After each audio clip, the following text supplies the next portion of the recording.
commencer là maintenant mon message. Je vais me donner un titre, vous le savez, cela rend la chose plus concrète. Lorsque j'étais jeune chrétien, mon moment favori, ça a toujours été, non pas les chants. J'ai compris beaucoup plus tard que les chants étaient indispensables, la louange indispensable pour parler au cœur de Dieu, pour se connecter à son Saint-Esprit.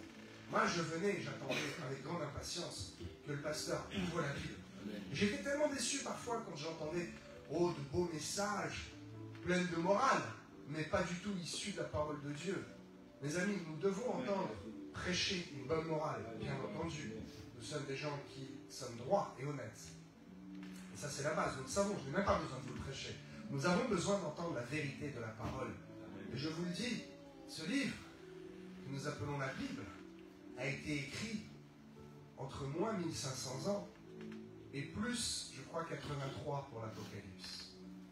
Voyez-vous, encore aujourd'hui, ce livre, nous le tenons tous dans notre main. Nous avons tous un exemplaire de ce livre. Même aux États-Unis, dans les hôtels, eh bien, dans la table de nuit, peut-être que certains ne le savent pas, dans tous les hôtels, il y a une Bible.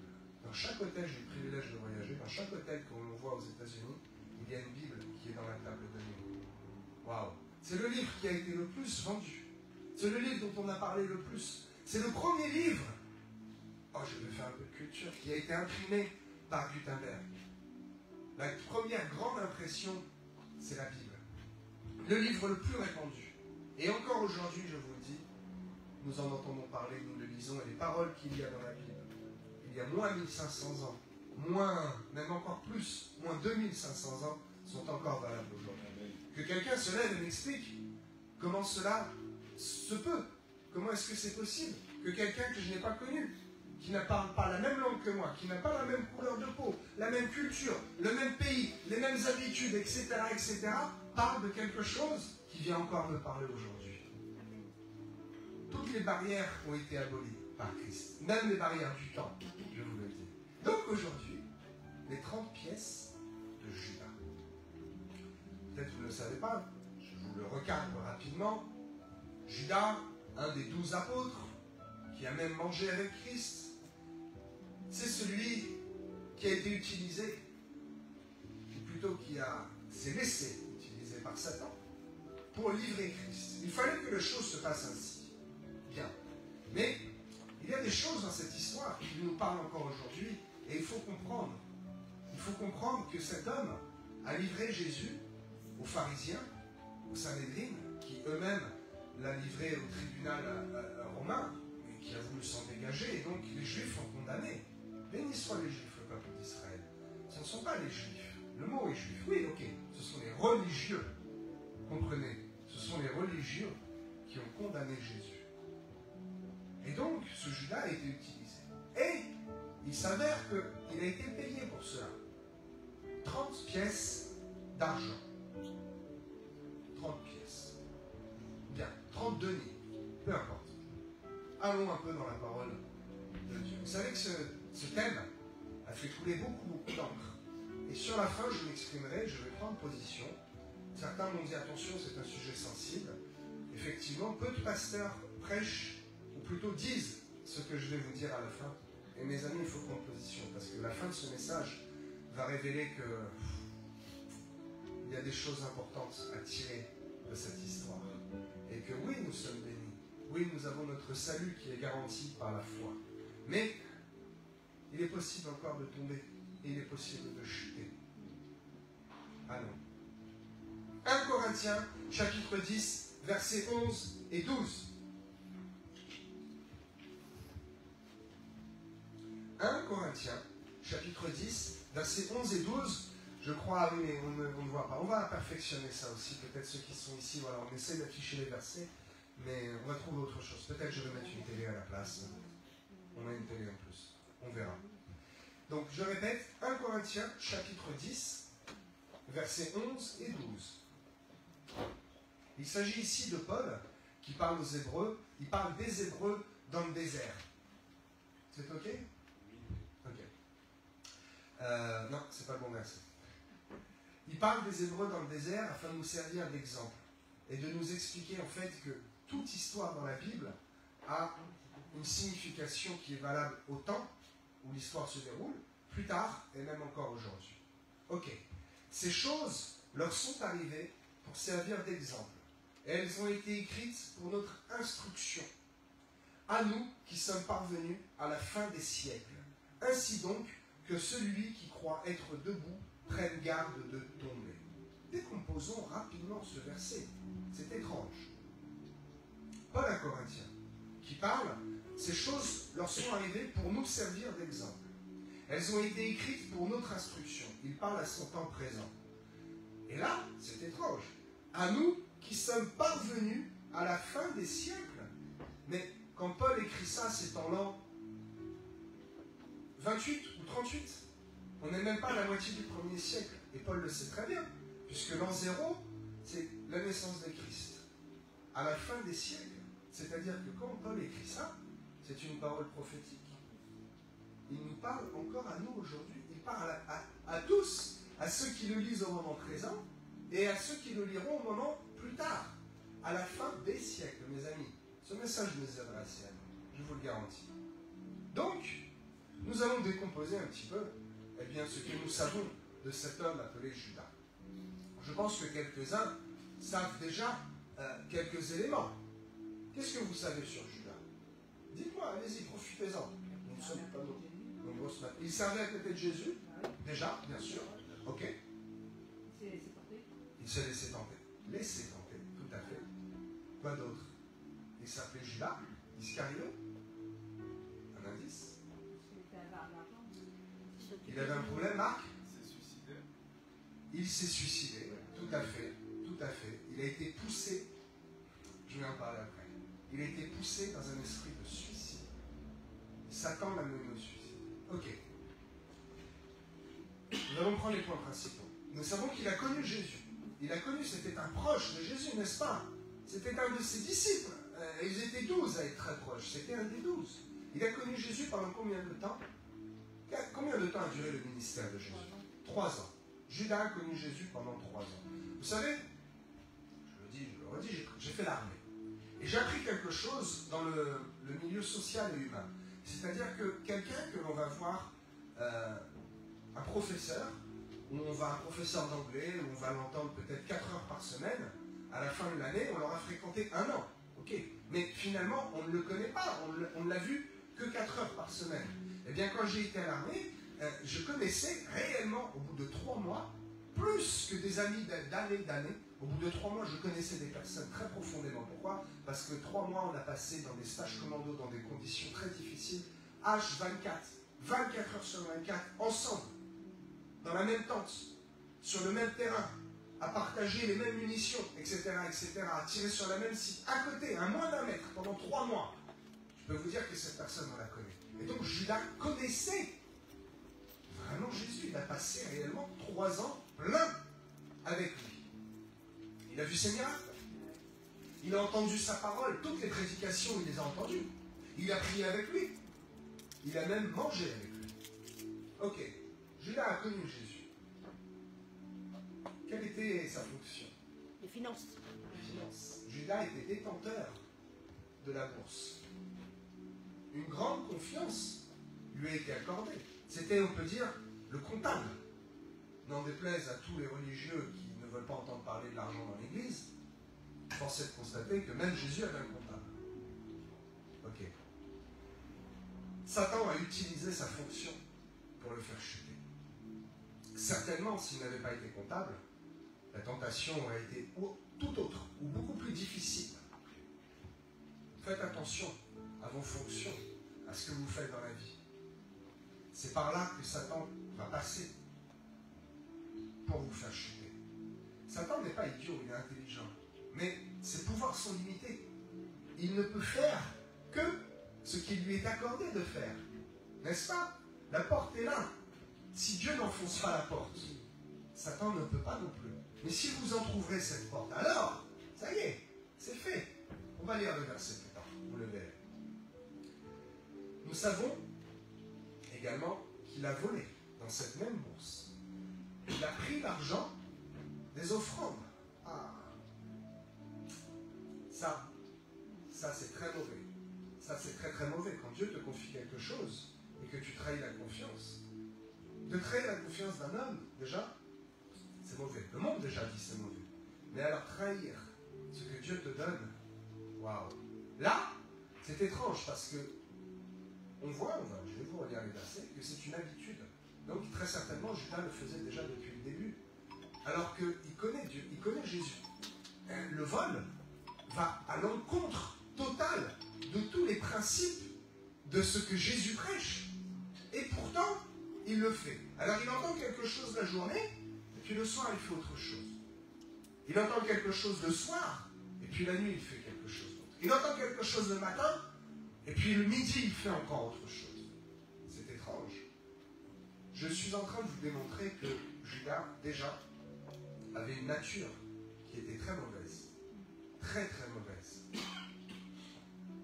Il entend les choses, mais il ne l'applique pas. Vous savez, c'est bien beau que de dire « Oh, loué soit Dieu, avec la bouche, et de par les actes, de faire tout l'inverse. C'est facile. C'est ce qu'a fait Judas. Et nous savons, j'ai pris que 4 points, parce qu'il y aurait beaucoup de choses et je pourrais vous prêcher toute la journée. Mais cela ferait long et ce ne serait pas utile. Le 4e point important, c'est qu'il a vendu Jésus. Il l'a vendu. Il ne l'a pas donné ou échangé. Il l'a vendu pour combien? 30 pièces. Et vous verrez, peut-être personne ne s'est fait la réflexion, mais c'est une somme qui est ridicule. Ah, ouais, je le sais. Je vous le dis tout de suite. 30 pièces, 30 deniers, c'est un SMIC supérieur. C'est entre le SMIC et un salaire, on va dire c'est entre 1500 et 2000 euros. Voilà. Un denier par jour, en principe, c'était le salaire d'un ouvrier qualifié. Voilà. Je crois que le soldat romain de base, qui quand même risquait sa vie, dormait dehors, c'est la vie d'un soldat romain était dure.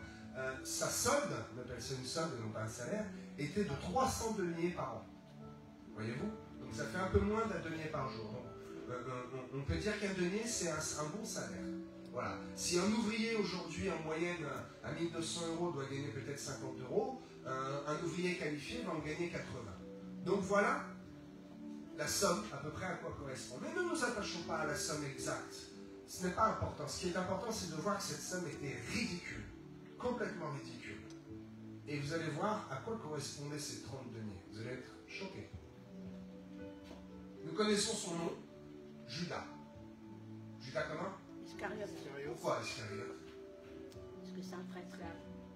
Est-ce que ça ressemble à l'esclavage? Non. Il faut voir en latin, en grec et en hébreu. Ok. Deux théories, mais je pencherai plutôt pour la deuxième, certainement. L'une pour le différencier de Jude. Jude, Judas, bon.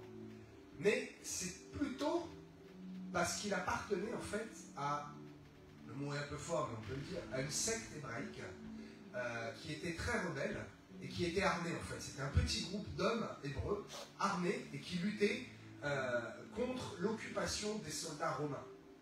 C'est des Hébreux qui avaient pris l'épée pour vraiment lutter contre l'occupation romaine. Donc, ok, point de vue du monde, la chose est bien. Mais vous savez, quand on est chrétien, nous avons une seule arme, c'est la parole de Dieu. Nous ne sommes pas destinés à prendre le fusil et à aller au combat.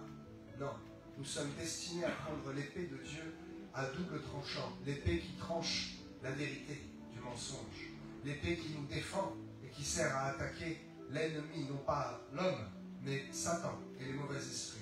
Pourquoi? Parce que lorsque nous connaissons toute la vérité de la parole, eh bien nous avons de quoi poursuivre l'ennemi. Vous savez, Satan n'aime pas lorsque nous déclarons des vérités et lorsque nous citons la parole, parce qu'il sait que le pouvoir nous a été donné de le lier. N'est-il pas écrit? Ce qui est lié au ciel sera lié sur terre. Au nom de Jésus, je lis toute autorité satanique qui en voudrait à la vie de tous ceux qui sont ici. Ainsi je parle. Amen.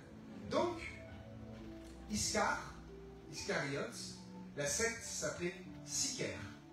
Il est très fortement probable qu'on l'ait nommé Judas l'Iscariote, l'Iscaire, parce qu'il faisait partie de ces gens-là. Voyez-vous, cela est un détail, mais cela va vous aider à comprendre Pourquoi il en est arrivé là? Parce que déjà à la base, avant même de rejoindre Jésus et d'être un disciple, c'était un rebelle.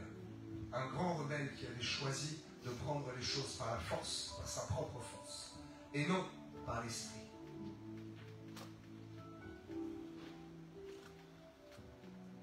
Vous savez, je pense, je suis certain, que dès le début de son service, Judas était contre la façon de penser et la façon d'être de Christ. Et qu'il a été enrôlé dans peut-être quelque chose qui le dépassait. Et il s'est trouvé là, il a été. Très certainement, son orgueil a été flatté. Il faisait partie des 12. Très certainement, il devait être intelligent. Et en plus, on lui a confié la comptabilité. Une grande responsabilité, il avait la bourse. Donc, il s'est trouvé là. La situation lui a plu quand même.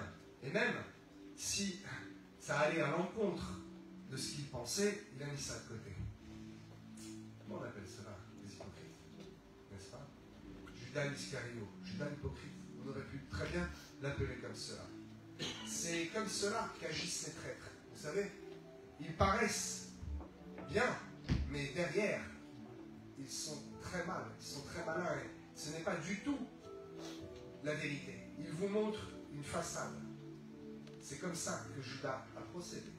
C'est comme ça qu'il était déjà depuis le début. Bien. Matthieu 26, 14. Une toute petite parole qui m'a déjà intrigué. Et j'ai dit, mais ça, c'est vraiment manifester comment fonctionne un fourbe, un traître. Je crois que c'est en espagnol, c'est une expression italienne aussi. On dit c'est un falso. Un falso. Quelqu'un qui n'est pas honnête. Quelqu'un qui est hypocrite. Quelqu'un qui ne va pas vers la vérité. Un falso. Qui même a peur de dire la vérité. Qui va faire bonne figure.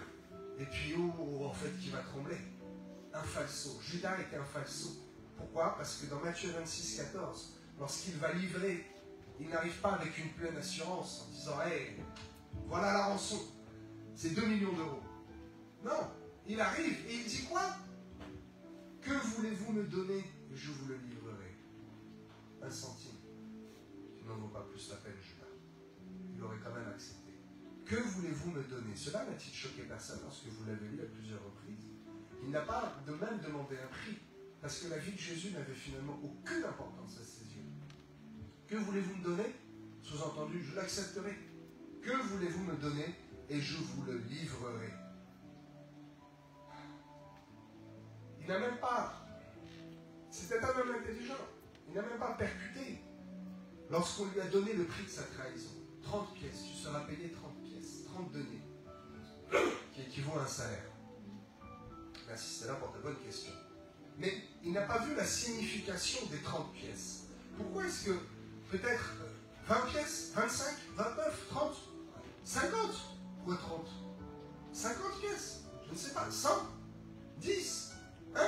30? D'où sort cette somme? Vous savez à quoi ça correspond? Allez, je vais vous le dire dans quelques instants. Je garde un peu le suspense. Ok. Donc je reprends. Le dernier point, il a vendu Jésus. Il a vendu Jésus pour 30 pièces. 30 deniers. Un mois de salaire. 1/12 d'une année. Et donc, on voit dans 2 versets, vous pourrez lire Matthieu 27, 6 et 7, le prix du terrain, et Exode 21, 32. Plus étrange. Beaucoup plus étrange. Le prix du rachat d'un esclave qui est mort. Tu donneras 30 deniers. C'est-à-dire que dans Exode, Lévitique, Nombre, Deutéronome, il y a beaucoup de lois. D'accord? Et dans ces lois, il est écrit que si ton bœuf, par exemple, bouscule un homme ou piétine un homme, le bœuf rentre en furie, un de tes animaux, bref, un esclave meurt. L'esclave de ton voisin meurt par la faute d'un de tes animaux ou d'un autre esclave à toi. Il meurt, mais c'est pas toi directement qui le fait mourir. Ok, comment on va régler ce dilemme? Eh bien, tu vas payer une somme. Quelle somme? 30 deniers. Que font les Juifs avec ces 30 deniers lorsqu'il arrive dans le temple et qu'il jette les pièces? Ils les ramassent et ils disent c'est le prix du sang. On va acheter un terrain. Alors tu dis, bah, comment un terrain? Un mois de salaire. Bon, si c'était aujourd'hui, ce serait merveilleux, n'est-ce pas? On serait tous propriétaires. Il ne s'agit pas d'un terrain classique, il s'agit d'un terrain certainement hors de la ville, un terrain qui n'a aucune valeur, un terrain qui est invendable, parce que certainement déjà avec une fosse, avec des cailloux, un truc dont personne ne veut. Et donc les Hébreux, les Juifs achètent ce terrain pour en faire quoi? Un cimetière. Pour enterrer les étrangers qui sont de passage et qui meurent dans la ville. À l'époque, ils étaient bien organisés. Effectivement, un étranger qui est de passage et qui meurt. Qui va s'occuper de sa sépulture? On ne va pas laisser le corps ici. On va le mettre, mais où? Donc il fallait un lieu. Par sa trahison, c'est Judas qui a payé ce lieu, qui va servir à quoi? À enterrer la mort. L'étranger. Waouh! Voilà la signification de ces 30 pièces. Il aurait pu, c'était un homme de science, puisqu'il savait compter. Un homme intelligent. Il aurait dû savoir les lois. Tous les Hébreux connaissaient les lois. Les grands sacrificateurs n'arrêtaient pas de le répéter tout au long de l'année. Ils relisaient sans cesse les lois. Judas aurait dû savoir que 30 pièces, ça correspondait au rachat d'un esclave mort. Il aurait dû dire, attends frère, donne-moi 29 ou 31, donne-moi 20 ou 50, je ne sais pas. Non, il a pris ce qu'on lui a donné. Il s'est laissé déjà sous la coupe de l'ennemi. Il aurait dû être éclairé, et cela aurait déjà dû le dissuader de dire, attends, qu'est-ce que je suis en train de faire? 30 pièces, c'est pas un hasard. Non, ni 50, ni 200, ni 4000, ni 0. Non, oublie ce que j'ai dit, je vais livrer personne. Peut-être je me le retire du ministère. Peut-être je vais voir Jésus en face et je lui dis, écoute Jésus, je ne suis pas d'accord avec ça, je te quitte. Jésus aurait dit, bien, quitte, sois béni. Mais non, il s'est laissé faire. Il s'est laissé aller dans cet engrenage, dans ce cercle vicieux. Vous savez, quand on marche avec Christ, on rentre dans un cercle vertueux. Nous nous élevons et nous allons de gloire en gloire. Mais lorsque nous ouvrons la porte et que nous mettons un pied dans l'engrenage de Satan, cela s'appelle le cercle vicieux. Judas a mis un pied dans ce cercle vicieux. Il aurait dû s'en rendre compte, il ne s'en est pas rendu compte.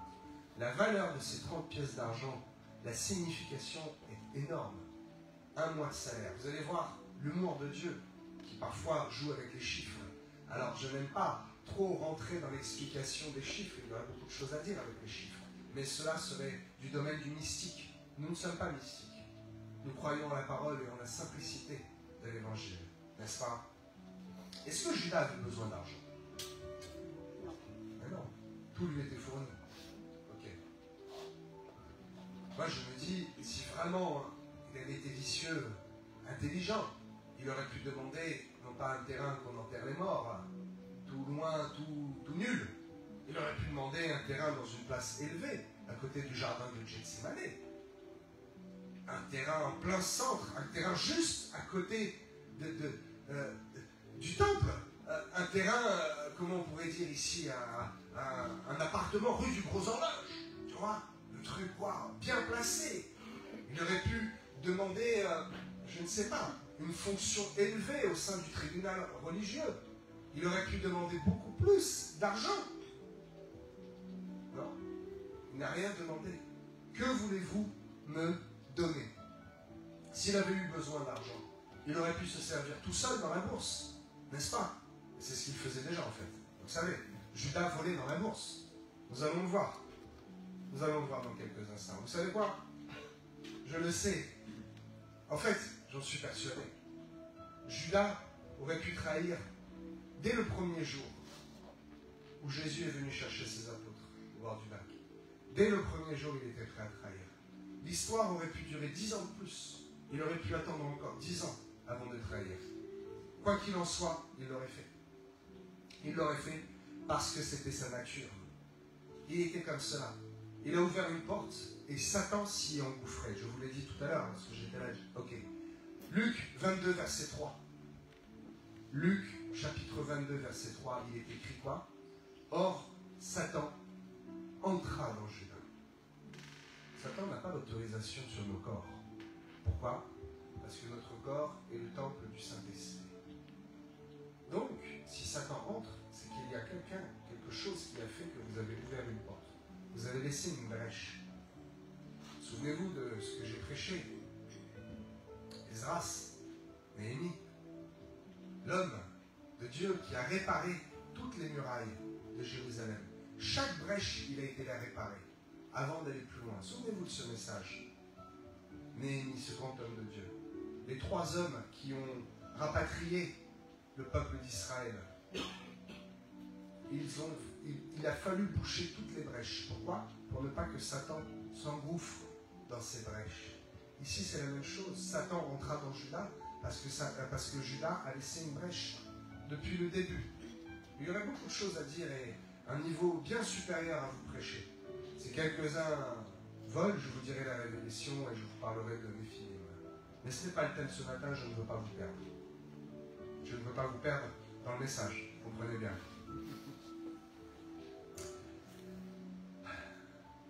Qui d'autre a vendu quelque chose qui lui a été confié? Dans la parole de Dieu. Yes, Ésaü. Ésaü a vendu son droit d'aînesse. Il y en a plein d'exemples, je n'ai pris que quelques-uns. Samson a vendu pour quelques faveurs de Dalila. Dalila. Il a vendu sa force pour une nuit avec une femme. La force, le talent que Dieu lui avait donné. Vous vous souvenez de l'histoire de Samson? Sa force était dans les cheveux. C'était un homme très fort. Il a abattu avec la mâchoire d'un âne. N'a-t-il pas abattu 1000 hommes? Oui, sa force était phénoménale. Il avait un don. Il a vendu ce don pour les faveurs d'une femme, Dalila. Ésaü, pour une assiette de soupe. Peut-être même une assiette de soupe froide. Des lentilles, est-il écrit, traduit. Et Judas, lui, a vendu son âme pour 30 pièces, qui ne correspondent à rien. Vous ne pouvez pas s'acheter grand-chose finalement avec un mois de salaire. Et en plus, il vient et il les rend. Il les jette. Quel est le prix de notre intégrité, les amis? J'espère que ce prix est élevé et que ce prix est même inestimable. Voyez-vous? Au travers de cette histoire, nous comprenons qu'il faut faire attention à ne pas céder, à ne pas vendre quelque chose qui nous a été confié. Un don. Ne pas sacrifier un don de Dieu. Quel est le premier don que reçoivent les chrétiens? Parler en langue. Avant de recevoir le Saint-Esprit. Qu'est-ce qui mène au salut? La foi. La foi. Tout vient de la foi. Tout commence par la foi. La foi est un don de Dieu. La foi paraît tellement une folie aux yeux des hommes. La foi est un don. Prenez garde, mes amis, de ne pas bafouer et de ne pas brader votre foi. Judas a fait tout cela. Il a bafoué la confiance, l'honneur et le don que Jésus avait placé en lui. Pourquoi? 30 pièces. Comme si cela ne suffisait pas. Déjà avant, il volait dans les offrandes. C'était le 3e point. 4, 3, 2, 1. Il volait dans les offrandes. Qu'est-ce que c'est terrible. C'est à ce moment-là qu'il a commencé à ouvrir une porte. Je vous le dis. Avant, il était rebelle. Il faisait partie des sicaires. Il n'était peut-être pas d'accord. Mais, physiquement, il n'avait pas encore fait d'action. Là, au moment où il vole dans la bourse, il fait une action physique. Je vous l'ai toujours dit. Il y a les actions physiques et les actions spirituelles. Il faut toujours compléter l'un par l'autre et l'autre par l'un. Eh bien ici, Judas, dans sa pensée, n'était pas d'accord, mais ne l'avait pas encore manifesté. Lorsqu'il commence à voler, ça y est, la boucle est bouclée. La porte est bien ouverte. Il manifeste qu'il n'est pas d'accord, mais en fourberie d'escapin, comme on dit. Il ne le dit à personne. Il croit que personne n'est au courant. Et donc, il vole dans la bourse. Je le disais tout à l'heure, c'est comme ça que Satan fait. Il utilise les moyens que nous avons nous-mêmes à notre disposition pour nous faire chuter. C'est pour cela que beaucoup parlent d'argent en disant « Oh, mammon, mammon, mammon ». Mammon est sous mes pieds, moi. L'argent m'est soumis. Demain, je gagne 1 million d'euros. Merci Seigneur. Oh, la maison, la voiture. Mais la première chose que je fais, c'est d'acheter une belle église beaucoup plus grande et de mettre l'argent pour aller chercher les perdus. Jamais Satan ne pourra utiliser cela contre moi. Faites attention à ce que vous aimez, à ce qui est proche de vous, parce que c'est ça que Satan va utiliser. Satan passe par la facilité, vous savez. Il n'aime pas se compliquer la vie. Et je le dis souvent, il a une très très bonne idée de la fin des temps. Seul Dieu connaît la fin de toutes choses. Mais Satan est malin. Et il voit les choses qui se passent. Et il se dit, tic-tac, tic-tac, tic-tac, tic-tac. Mon temps m'est compté. Vite, il faut que je sois efficace. Je n'ai pas le temps de faire des grands plans, des trucs comme dans les films de science-fiction. À la fin du film, on se dit, waouh, il faut y penser celle-là. Hey, Satan, il va direct. Il voit ce que tu aimes. Il voit par là où il peut passer le plus simple. Et il y va. Faites attention à cela. Satan est passé par l'amour de l'argent de Judas. Ce n'est pas seulement cela qu'il a utilisé, mais manifestement, ça a été un grand atout pour Satan que de passer par cela. Parce qu'au moment où Judas a accepté de voler dans la bourse, ça y est, c'est fait. La chose était déjà consommée. Le mal était déjà entré. Je pense à cette histoire, vous savez, avec cette bouteille de parfum. Cette femme-là qui amène un vase d'albâtre. L'albâtre, même encore aujourd'hui, c'est précieux, mais déjà à l'époque. Et donc, dans ce vase très précieux, il se trouve du parfum. Et donc, cette femme arrive et carrément, dans sa précipitation et dans son zèle, pour honorer Jésus, que fait-elle? Elle casse le vase et elle répand du parfum. Quelle bonne odeur il devait y avoir ici. Il y a encore un mystère, rapidement. Jésus aime les bonnes odeurs. C'est pour ça que le parfum que cette femme a répandu a vraiment touché le cœur de Jésus. Et c'est pour cela que Judas, qui avait déjà laissé Satan un peu s'engouffrer dans son cœur, là, comme on dit, il pète un plomb. Complètement. Là, il déraille. Et il dit quoi? Quoi? On aurait pu vendre ce parfum pour combien? 30 pièces d'argent. 300 deniers. Il n'y a pas un rapport avec la dîme, là? Fois 10? Je ne suis pas mathématicien, hein, mais 300 divisé par 10, 30. Hein. 30 fois 10, 300. Il n'y a pas encore un hasard. Il n'y a pas de hasard avec Dieu. Hasard en grec, hasardo, qui veut dire quand on laisse Dieu faire. Il n'y a pas de hasard. Et donc, cela sort même de sa bouche. On aurait pu le vendre pour 300 deniers. Là, il est en colère parce que 300 deniers, eh bien, je l'ai dit tout à l'heure, c'est quoi?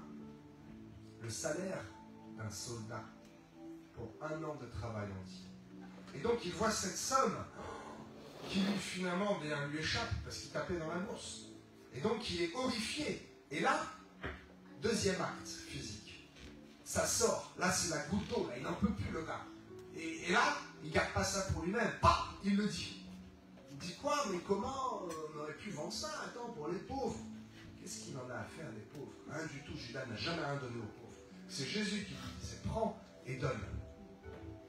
Parce que la bourse était faite pour quoi? Pour payer les voyages, payer les navires, payer aussi quelques sandales neuves, payer des repas et donner aux pauvres et aux affligés. C'est cela faire fonctionner le ministère, voyez-vous? Et donc Judas n'a jamais donné de son propre chef. Il attendait l'ordre de Jésus pour donner.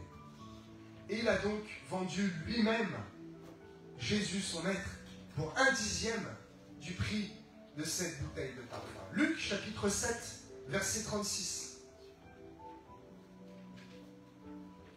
Pourquoi n'a-t-on pas vendu ce parfum 300 deniers pour les donner aux pauvres? Il disait cela, non qu'il se mit en peine des pauvres, mais parce qu'il était voleur et que tenant la bourse, il prenait ce qu'on lui mettait. Visiblement, cela n'était un secret pour personne. Encore un détail qui m'a interpellé. C'est écrit noir sur blanc. Donc, les disciples étaient au courant. Ah, n'avez-vous jamais compris cela? Jésus lui-même était au courant, mais personne ne lui dit jamais rien. Tout le monde savait qu'il prenait dans la bourse, mais personne n'a jamais interpellé Judas. Est-ce que c'est un problème d'honneur, un problème de fierté, un problème d'hypocrisie? Non, il n'y avait que Judas qui était hypocrite. Les autres étaient vrais, complètement vrais. Regardez Pierre. Pierre était plein de zèle, il était vrai. Marc, Matthieu, Luc, Jean. Jean était vrai. Mais pas Judas. Personne ne lui a dit. Allez.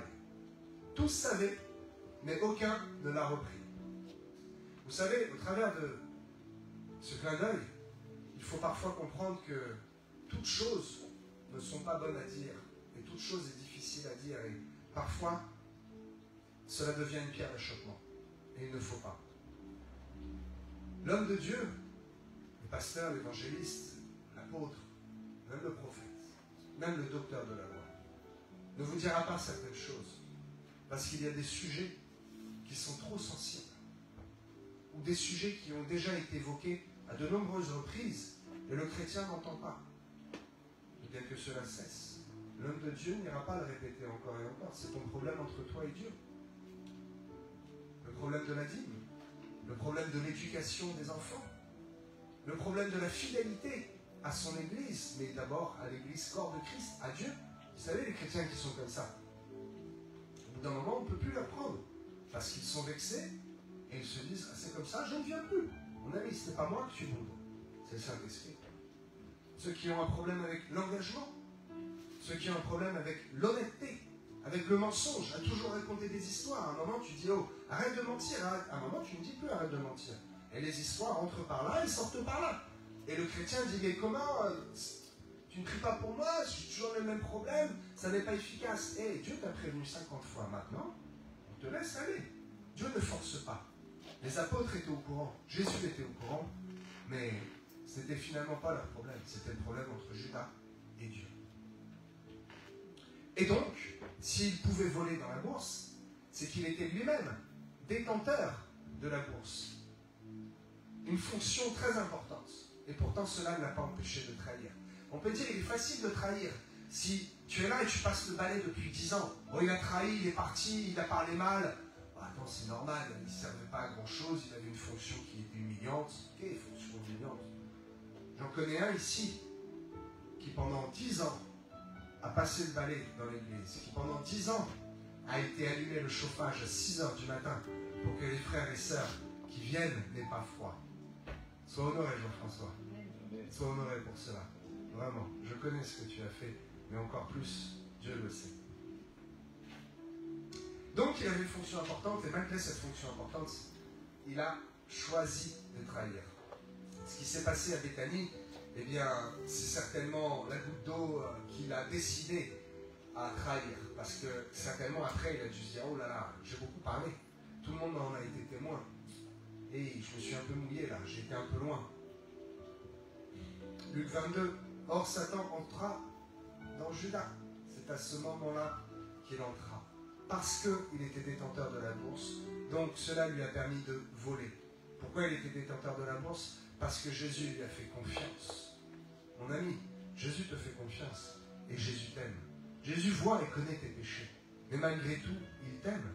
Ce n'est pas lui qui va venir et t'arracher la bourse des mains pour te dire hey, comme ça tu ne voleras pas. Non, tu es grand, tu es responsable. C'est à toi-même de décider de dire ce qui m'a été confié, je vais en faire quelque chose. Le denier qui m'a été confié, je ne vais pas aller l'enterrer de peur que mon maître me punisse et quand il revienne, il dit hey, regarde, comme un faillot, un bon hypocrite qui dit regarde, t'as vu, j'en ai rien fait. Non, je vais en faire quelque chose. Parce que je n'ai pas peur que Satan vienne me le voler. Pourquoi? Parce que je suis debout et je suis assis en Christ. Je suis un huios et non pas un épios. Je disais tout à l'heure que Judas était un vrai hypocrite. Matthieu 26, verset 23. Qu'est-il écrit? Verset 25. Judas, qui le livrait, prit la parole et dit « Est-ce moi, Rabbi ?» Et Jésus lui répondit « Tu l'as dit. » À quel moment est-ce que cela se passe? Jésus prend le repas avec les disciples et il annonce qu'il va être livré et trahi. Et les disciples, honnêtes, un par un, pris d'un esprit d'honnêteté et de disent Seigneur, est-ce moi? C'est possible, tu sais, je m'humilie, je t'aime, mais je sais que peut-être je peux chuter. Oh, le fait de reconnaître cela, mon ami, t'exonère déjà. Le fait que tu puisses te dire je peux être coupable et je peux chuter, eh bien Dieu te relève et te dit, comme tu le reconnais, eh bien tu ne chuteras pas. Et donc tous disent, Seigneur, est-ce-moi, Rabbi, Rabbi maître, hein, en hébreu. Est-ce-moi, non, non, non, non, non. Et Judas même, et il n'y a pas de face à lui, hein. Il aurait pu dire, non, non, très sûr de lui, Comme un bon hypocrite. Laisse-moi, Rabbi. Tu l'as dit. Oui, tu l'as dit. Ah. Sourions 5 minutes. Il y a plein d'expressions dans le monde qui viennent de la Bible. C'est celui qui dit qui est. Les enfants connaissent bien. C'est celui qui dit qui est. Bam, Matthieu 26. Est-ce moi? C'est toi, tu l'as dit. Comme ça, vous vous en souviendrez bien de ce passage, voyez-vous? Cela va rester ancré dans vos cerveaux. C'est toi. Est-ce moi, Rabbi? Oui, c'est toi. Tu l'as dit. Il avait un problème avec l'argent, on l'a vu. Mais il avait aussi un problème avec l'honneur qui était rendu à Christ. Il avait un problème d'orgueil. Parce que qu'a-t-il dit au moment où le parfum a été versé? À quoi bon ce gaspillage? Quoi? C'est un gaspillage? Un gaspillage d'honorer Jésus? Est-ce un gaspillage de prendre du temps pour honorer Dieu? Est-ce un gaspillage de faire l'effort de se faire beau et de venir à l'église pour l'honorer? Au lieu de rester dans le canapé devant Automoto ou je ne sais quoi? Ça, c'est du gaspillage. Est-ce un gaspillage de lui offrir un peu de notre nécessaire? Cette femme lui a offert plus que du nécessaire.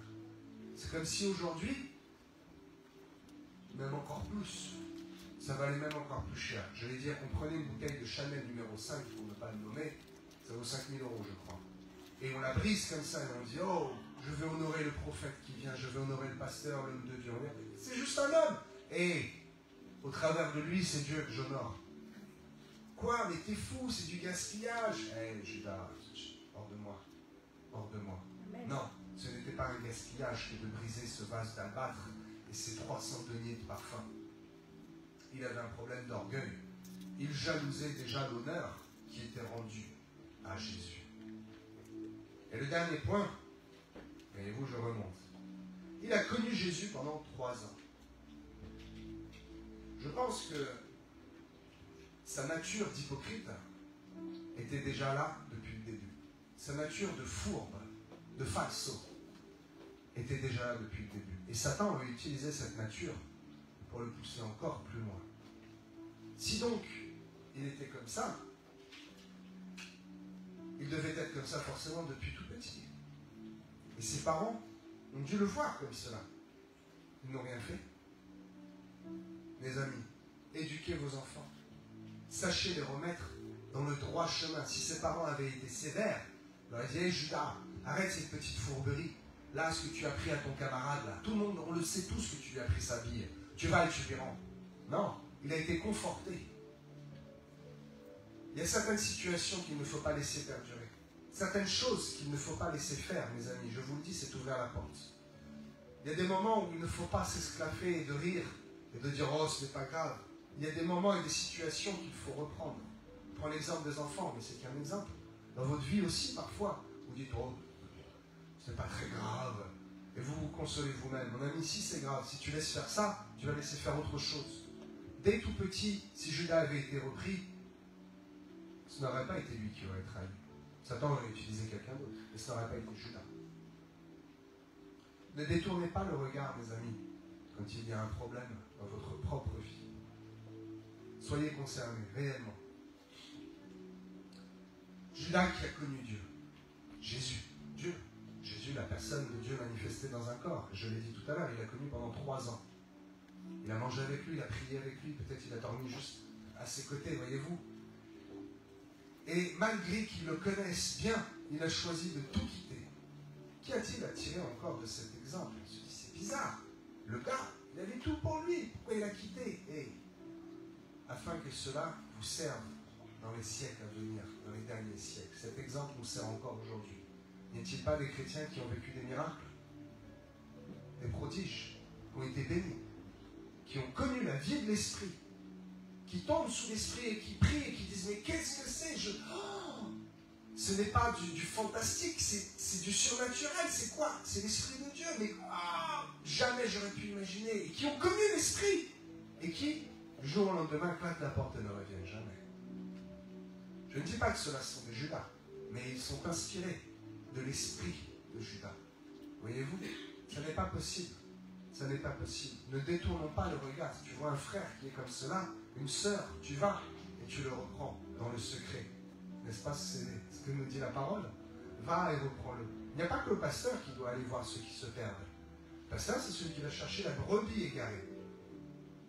Mais vous pouvez, vous aussi, avant que la brebis s'égare, lui dire, hé, pourquoi tu commences à aller voir un peu ailleurs de la bergerie? Plus tu vas t'éloigner, et après je ne pourrai plus. Il faudra que le pasteur aille te chercher, le berger. Et peut-être ce ne sera pas possible, parce que peut-être déjà, le loup t'aura dévoré, tu te seras fait dévorer et pris.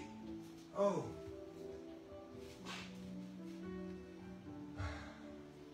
Voilà comment agissent les traîtres.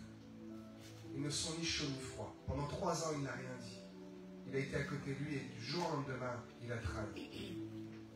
N'est-il pas écrit que les tièdes seront vomis? Il vaut mieux être chaud que froid. Mais il vaut mieux être froid que tiède, je vous le dis. Le tiède a déjà connu la parole de Dieu. Et il aura du mal à dire je veux plus chaud. Je ne veux pas être plus froid. Je ne sais pas, je suis là, je ne sais pas. Celui qui est froid a encore l'occasion de connaître la chaleur de Christ. Et lorsqu'il la connaîtra, il va aimer cela. Mais c'est pour cela que Dieu n'aime pas les tièdes. Méfiez-vous de ceux qui ne disent jamais rien, de ceux qui ne prennent jamais parti. Judas n'a jamais pris parti jusqu'à ce moment où la goutte d'eau a fait exploser son caractère, jusqu'au moment où cette femme a cassé le vase. Hé, c'est du gaspillage, on aurait pu le vendre, tu te rends compte? J'aurais pu en prendre une part. Oh, tu honores quelqu'un qui n'a pas besoin d'être honoré. Tu rigoles ou quoi? Jésus a besoin d'être honoré. Voilà comment agit quelqu'un qui est fourbe. Cet homme faisait semblant. Cet homme faisait semblant. Mon ami, tu peux tromper un homme, mais tu ne peux pas tromper Jésus. Amen. Jésus voit tout. Jésus connaît toutes choses. Je vais terminer avec un grand exemple qui va peut-être... D'habitude, je commence par les punchlines et les révélations. Mais je vais finir cette fois par une révélation.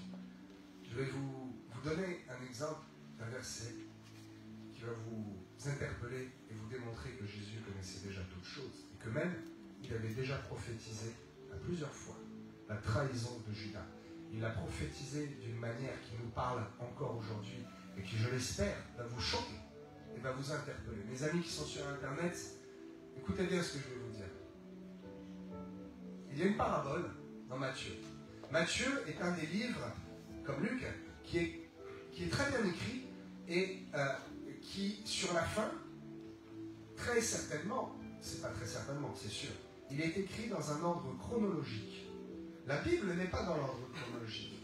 Et cela perturbe notre intelligence humaine. C'est très bien, parce que cela nous pousse à aller chercher les révélations. Mais le livre de Matthieu, particulièrement sur la fin, est vraiment dans un ordre chronologique. Les choses sont décrites dans le temps, pour bien que nous comprenions. Ok. Une parabole qui a souvent été mal comprise et qui n'a jamais vraiment été interprétée dans son bon sens parce qu'elle est trop profonde.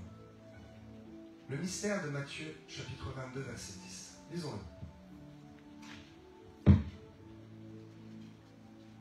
Matthieu, chapitre 22, verset 10.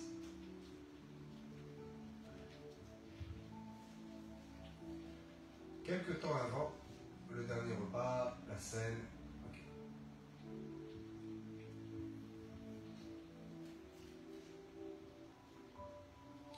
Vous savez, c'est cette parabole du maître qui organise des noces. Ok. C'est comparé aux noces de Cana. On peut dire que oui, l'explication est bonne, mais en fait, réellement, ok, moi c'est un grand homme de Dieu qui m'a donné le sens profond. Le sens profond, c'est en fait la relation avec le Saint-Esprit. Ce n'est pas ceux qui hériteront du royaume de Dieu, c'est ceux qui ont une relation avec le Saint-Esprit. Ainsi, je lis. Ces serviteurs allèrent dans le chemin, rassemblèrent tous ceux qu'ils trouvèrent, méchants et bons. Et la salle des noces fut pleine de convives. Le roi entra pour voir ceux qui étaient à table, et il aperçut là un homme qui n'avait pas revêtu un habit de noces. Il lui dit, « Mon ami, comment es-tu entré ici sans avoir un habit de noces ?» Cet homme eut la bouche fermée, comme un bon hypocrite de Judas. Alors le roi dit au serviteur, « Liez-lui les pieds et les mains, et jetez-le dans les ténèbres du dehors, où il y aura des pleurs et des grincements dedans, car il y a beaucoup d'appelés, mais peu d'élus. » Je relis avec vous pour que vous percutiez bien. Des bons et des mauvais, Ok, le Saint-Esprit est bon pour tout le monde, Dieu pardonne. Mais là, ce qu'il y a d'étrange, c'est que cet homme arrive et qu'il n'a pas les habits de noces. Mais personne ne le voit, personne ne le reprend. Comment? Ils sont tous beaux, en robe blanche, bien dignes, propres. Et cet homme arrive, il est méconnaissable. Je veux dire, on le reconnaît, pardon. Mais personne ne vint, il n'y a que le roi qui distingue. C'est là, les hypocrites. Ils sont là, ils disent, oh, je connais le Saint-Esprit, je loue Dieu. Ils ont une bonne apparence, ils font bonne figure, ils tapent très fort dans les mains, ils font des belles vocalises, des grands chants. Dans d'autres églises, j'en ai connu, c'était des grands spécialistes pour faire de belles vocalises. Et puis l'après-midi, ils tapaient la femme, ils tapaient l'enfant. Et je ne vous dis pas ce qu'ils faisaient la semaine. Par contre, le dimanche, la belle cravate de ah oui, belle vocalise, merveilleux. Personne ne voyait, il n'y a que Dieu qui voyait son cœur. C'est ici cette parabole où Jésus annonce déjà ce qui va se passer avec Judas. Cet homme qui n'a pas revêtu l'habit de noces, c'est Judas. Il a été pris, on lui a lié les mains et les pieds, et il a été dehors. Judas a été lié par le cou. Ne s'est-il pas pendu? Quel est donc cet habit de noces? L'habit de noces, c'est la robe blanche que nous allons revêtir lors de l'enlèvement. C'est la pureté de notre cœur qui est manifestée lorsque nous avons une connexion avec le Saint-Esprit. Lorsque nous lui parlons et que nous sommes en sa présence, Dieu ne nous voit plus avec des vêtements d'homme, mais nous sommes revêtus d'un habit nouveau, d'une robe blanche. Son cœur n'était pas disposé. Il n'avait pas cet habit nouveau. Il n'avait pas l'habit de noces. Et donc le maître arrive, il le dévoile et lui dit, toi, mon ami. Il l'appelle mon ami?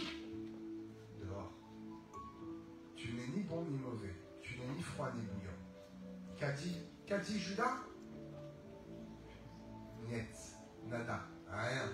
Comme lorsque Jésus lui a mis le pain dans la bouche. Judas a avalé, et qu'est-il écrit? Il a fait demi-tour, il est descendu et il est parti. Il n'a rien dit. Méfiez-vous de ceux qui sont tièdes et qui ne disent rien. Seul Dieu connaît les cœurs. Je prenais cet exemple de cet homme que je me rappelle même son nom et son prénom. Ok. Seul Dieu voit les cœurs. Et l'exemple que j'ai donné est valable dans les deux sens. Vous savez, ces belles attitudes pieuses, on tape des mains, on fait des belles vocalises, ok, puis finalement le gars est un hypocrite. Dans l'autre sens aussi, parfois on voit un homme, il est au fond, il a l'air attristé, il est bizarre, je ne sais pas, hein, ce gars il n'honore pas le Saint-Esprit. Hey, tu ne connais pas son cœur. Peut-être celui-là pleure à l'intérieur de lui. Et peut-être qu'il a eu une vie cabossée et un parcours particulier. Confions-nous en l'Éternel.